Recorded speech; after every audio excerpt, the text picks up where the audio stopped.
नमस्कार बच्चों। आज हम करने वाले हैं आरोह पुस्तक का पाठ गलता लोहा, जिसे लिखा है शेखर जोशी जी ने।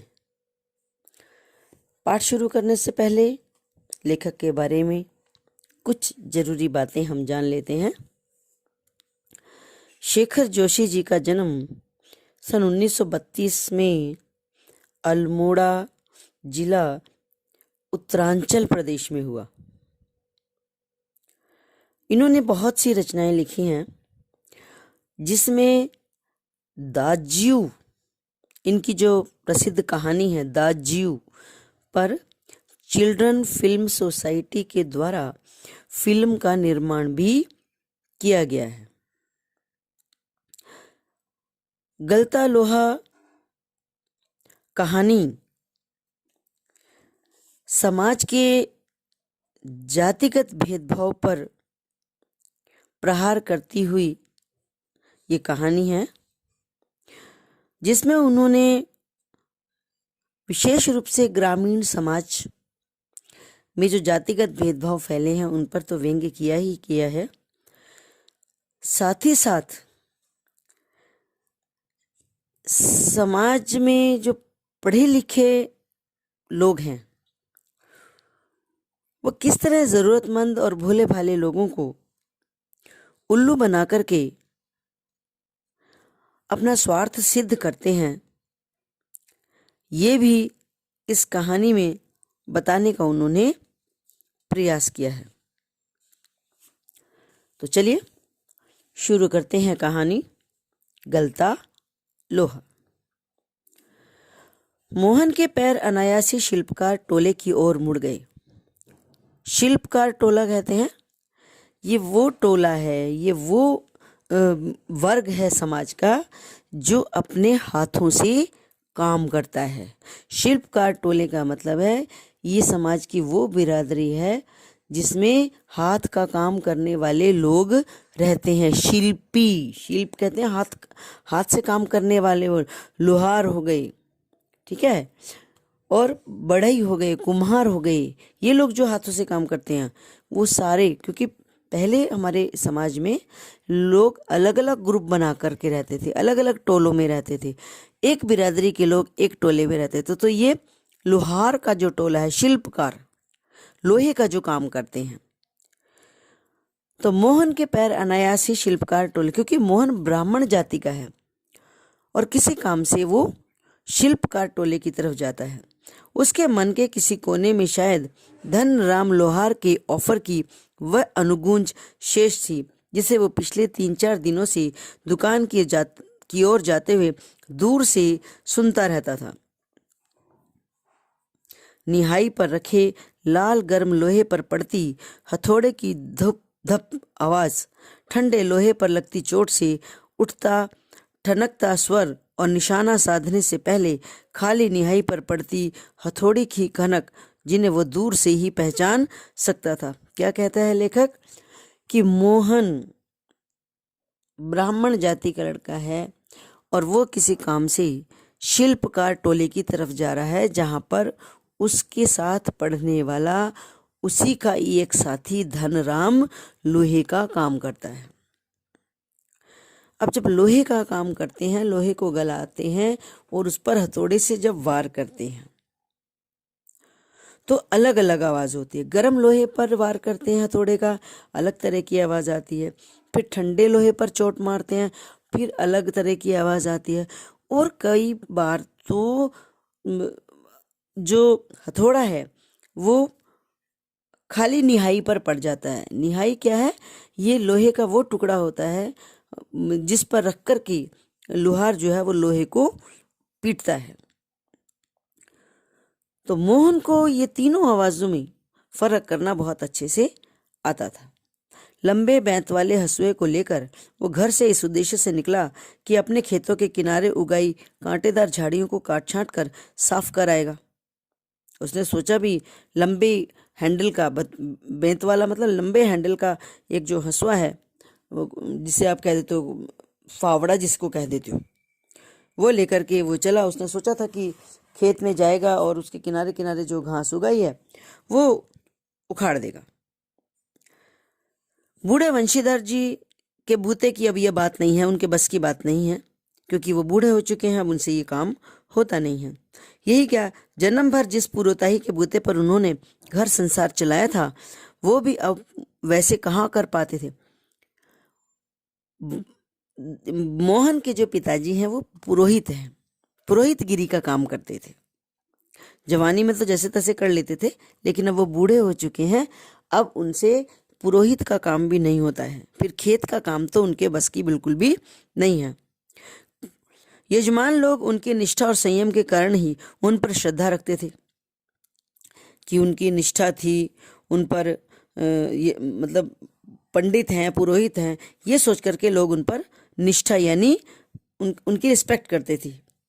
लेकिन बुढ़ापे का जर्जर शरीर अब इतना कठिन श्रम और व्रत उपवास नहीं झेल पाता था।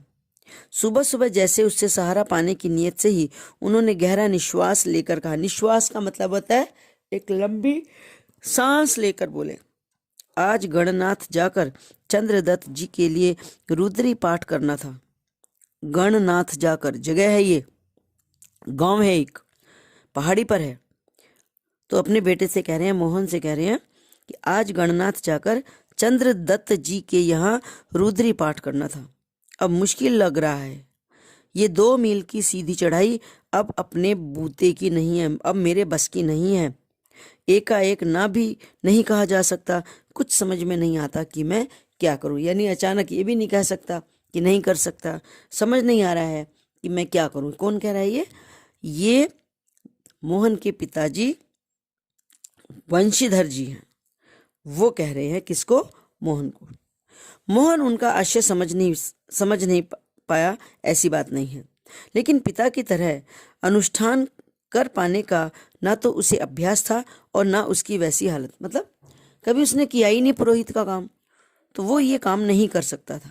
पिता की बातें सुनकर भी उसने उनका भार हल्का करने का कोई सुझाव नहीं दिया।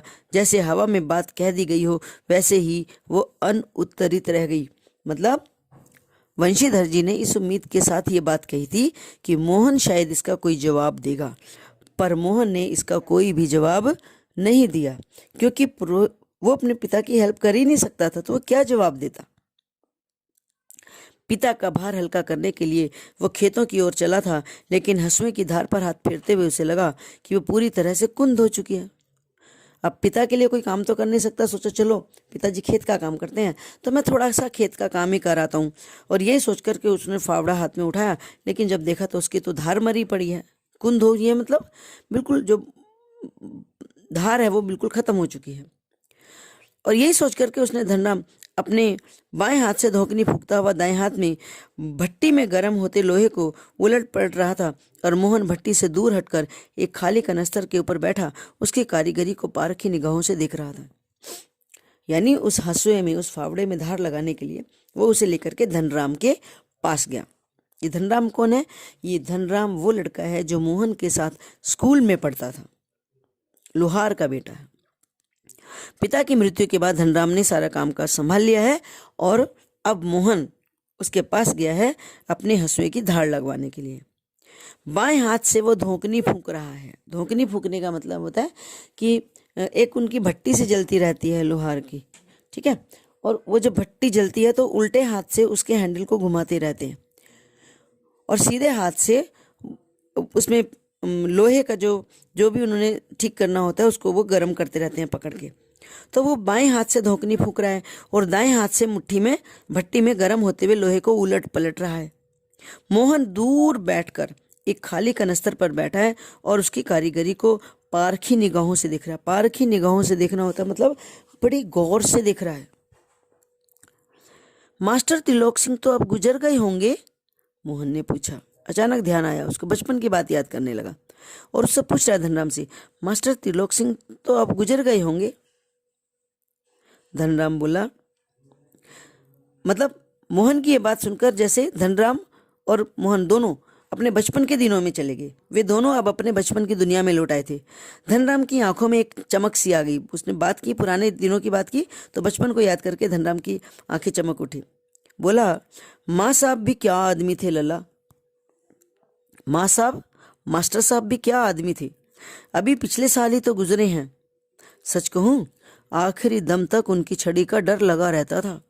आखिरी दम तक मतलब जब तक मास्टर साहब की मृत्यु नहीं हुई ना, तब तक उनको देख के उनकी छड़ी का डर हमारे दिल में हमेशा बना रहता था। दोनों हो कर हंस दिए, यानी अपनी पुरानी बात याद की और हंस दिए। कुछ क्षणों के लिए वे दोनों ही जैसे किसी बीती हुई दुनिया में लौट गए थे। मतलब बचपन को याद किया तो जैसे बचपन की दुनिया में ही चले गए। गोपाल सिंह की दुकान से हुक्के का आखिरी कश खींचकर त्रिलोक सिंह स्कूल की चारदीवारी में उतरते हैं। अब वो बचपन का याद कर रहे हैं, अपने स्कूल के दिनों को याद कर रहे हैं। कौन से दिन? कि स्कूल के बाहर गोपाल सिंह की दुकान है, ठीक है, चाय की दुकान है, पान की दुकान है ना, उसी दुकान पर हुक्का भी रहता है।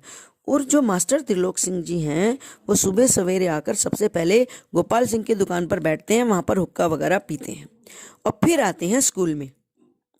थोड़ी देर पहले तक धमाचौकड़ी मचाते, उठा पटक करते और बांझ के पेड़ों की टहनियों पर झूलते बच्चों को जैसे सांप सूंघ गया हो। कड़े स्वर में वो पूछते हैं, प्रार्थना कर ली तुम लोगों ने? क्या कहना चाहते हैं?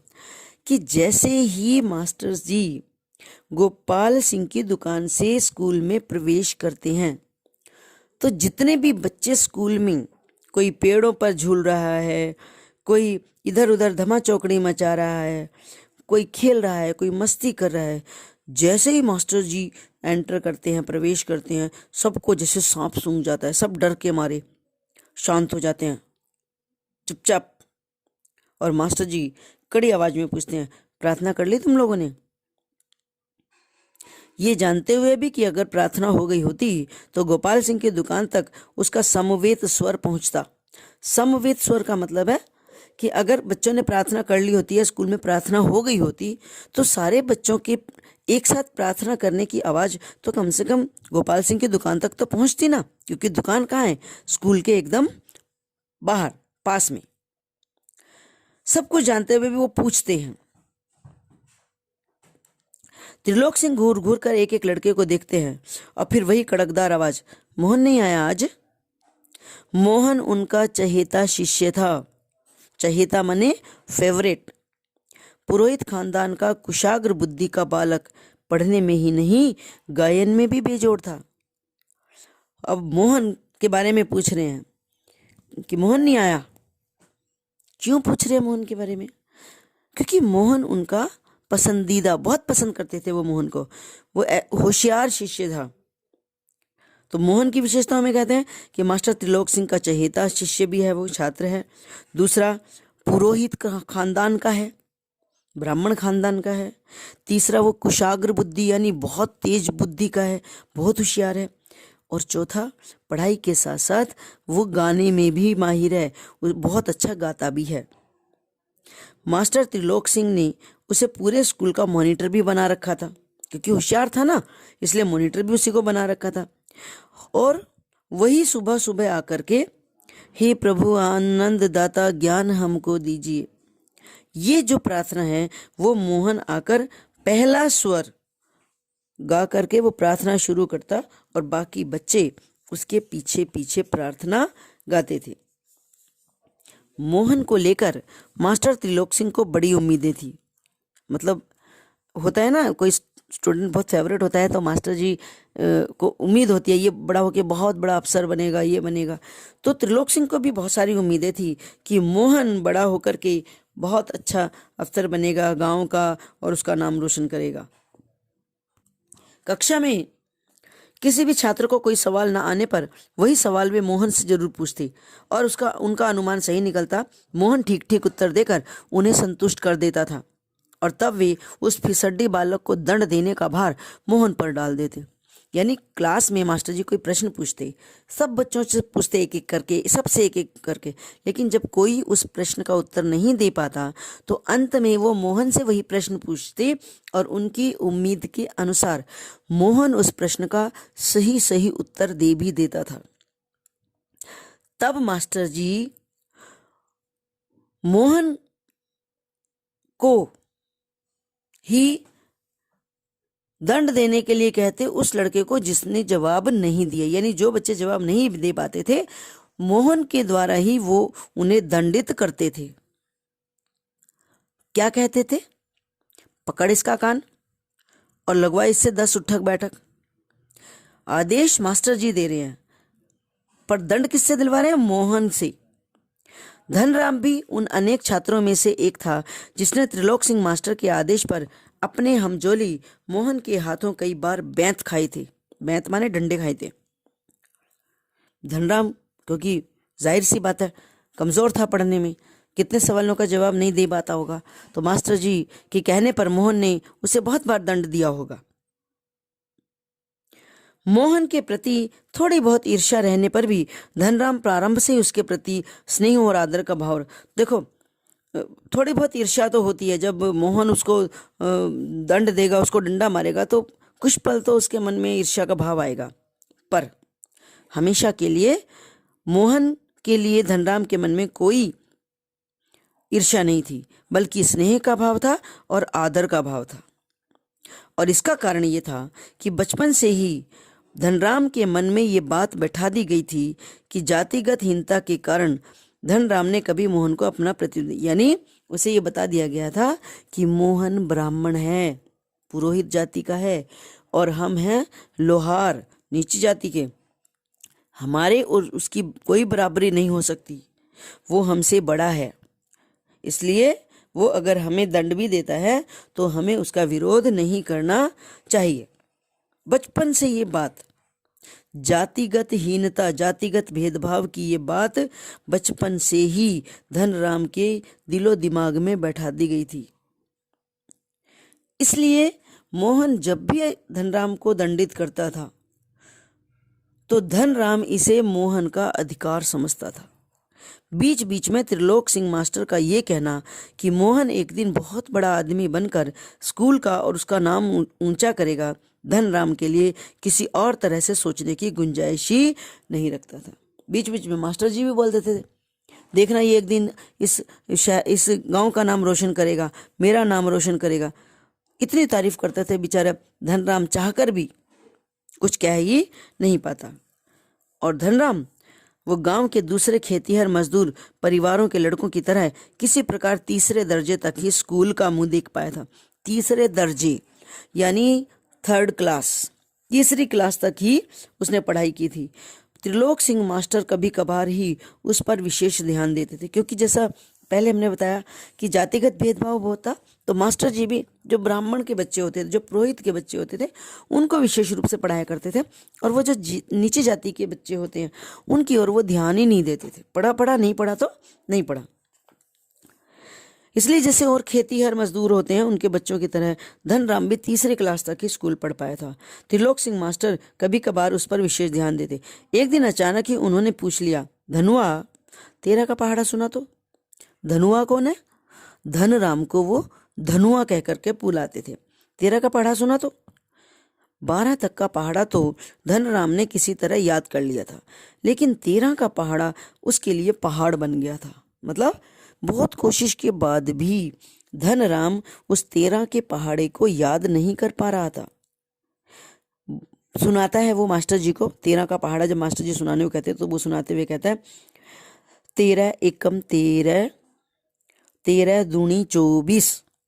और जैसे ही वो 13 दूनी 24 कहता है, सट्टा एक संटी उसकी पिंडलियों पर माँ साहब ने लगाई। माँ साहब मतलब मास्टर साहब ने सट्टाक से एक डंडी उसके पैरों की पिंडलियों पर मार दी, और जैसे ही वो सट्टाक से मारी डंडी और डंडी टूट गई। तो मास्टर जी को और गुस्सा आ गया, और गुस्से में उन्होंने आदेश दिया, जा नाले से एक अच्छी मजबूत सी संटी तोड़ कर ले आ, फिर तुझे 13 का पहाड़ा याद कराता हूं। मतलब ये किसी दुविधा है कि जिस बच्चे की पिटाई हो रही है, मास्टर साहब उसी को कह रहे हैं, जा एक मजबूत सी डंडी ढूंढ के लेके आ, फिर तेरे को बताता हूँ। यानी बच्चे के मन की पीड़ा का अनुमान लगाना शायद इतना आसान नहीं है कि अपनी ही पिटाई के लिए वो खुद मजबूत सी डंडी ढूंढने के लिए मजबूर है। मास्टर जी के आगे उसके बोलने की हिम्मत भी नहीं है।